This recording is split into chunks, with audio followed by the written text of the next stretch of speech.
It also puts downward pressure on the U.S. dollar, which presents a big problem for foreign central banks.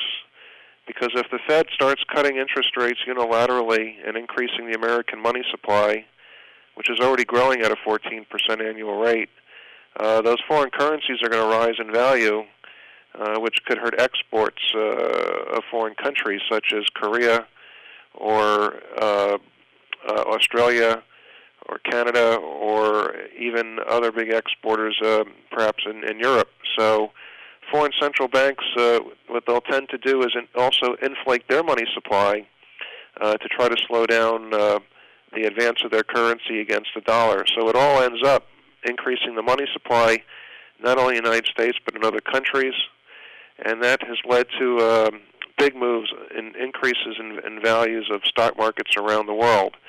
If you look at all the major stock markets, Australia had a record high last night of 6,500. The Chinese markets are absolutely going into the stratosphere at levels that would be just unfathomable a year ago.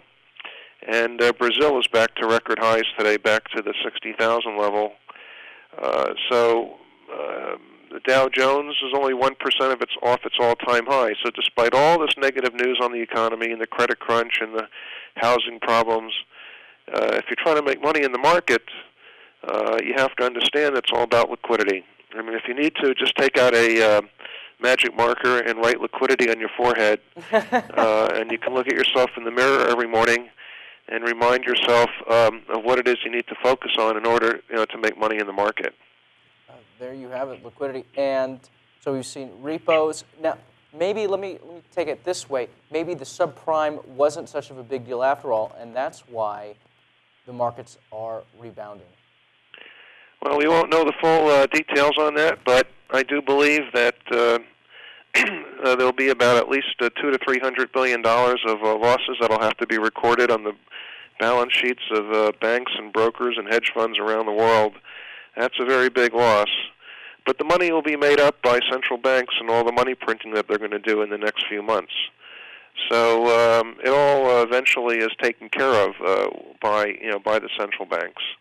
And the Fed is moving unilaterally right now with its interest rate cuts, and we'll be doing most of the money printing in the next few months.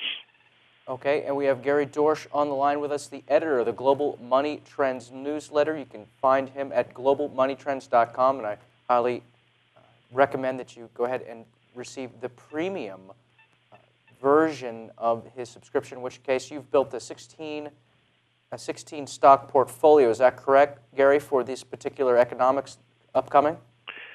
Correct. I put together my top 16 picks that I think will do well in an environment of lower interest rates and a weaker dollar in the United States, and also that can take advantage of movements that I think will be occurring in the global commodity markets. So these stocks are built to take advantage of what I think will be the next major moves coming up in the next few months. There you have it, Gary Dorsch, editor of the Global Money Trends newsletter. You can find him at globalmoneytrends.com. He won't be joining us tomorrow, but we'll usually be here every Wednesday and every Thursday at 11 o'clock Central Time. Gary, thank you so much for joining us. All right, so welcome, Saul, and have a great weekend. All right, take care. All right. All right, and also, you can get him now. Been started to YouTube his articles. So stay with us. Market news first. News you can trust.